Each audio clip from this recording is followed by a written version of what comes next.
আসসালামু আলাইকুম। বাংলার অপরূপ দৃশ্য যেন ঘরে ঘরে উঠেছে। বাংলার অপরূপ সৌন্দর্যের সঙ্গে গ্রাম বাংলার রূপ যেন অপরূপ সৌন্দর্য ফুটে উঠেছে। গ্রাম বাংলার এক এক রূপে এক এক রূপ ধারণ করে, কখনো বর্ষা, কখনো হেমন্ত, কখনো বিকাল কিংবা কখনো শরতের সৌন্দর্য ফুটে ওঠে গ্রাম বাংলার সৌন্দর্য। আপনাদের মাঝে দেখানোর চেষ্টা করি সবসময় বাংলার সৌন্দর্য, যা গ্রাম বাংলার সৌন্দর্য সবসময় শুধু গ্রাম বাংলায় পাবেন।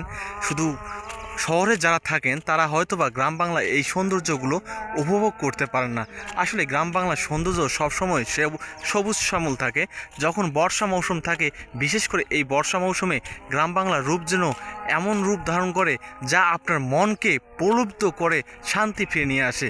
এটাই হচ্ছে গ্রাম বাংলার সৌন্দর্য। গ্রাম বাংলার মানুষের বৈচিত্র্যতম জীবন লাইফ হচ্ছে এক একটা সময় এক একভাবে জীবনযাপন করতে হয়, কখনো কষ্ট, কখনো সুখ।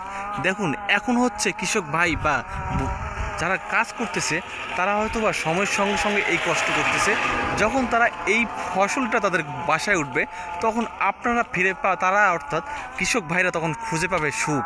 এটাই হচ্ছে কৃষক ভাইদের জীবন। কৃষক ভাইদের জীবনের সঙ্গে গ্রাম বাংলার মানুষের যে সৌন্দর্য ফুটে ওঠে, এত কষ্ট করে যে তারা যে উৎপাদন ক্ষমতা করে দেশের উন্নয়নের কাজে, তারাই আসলে ন্যায্য পরিমাণ মতো আসলে তারা হকটা আদায় করতে পারে না।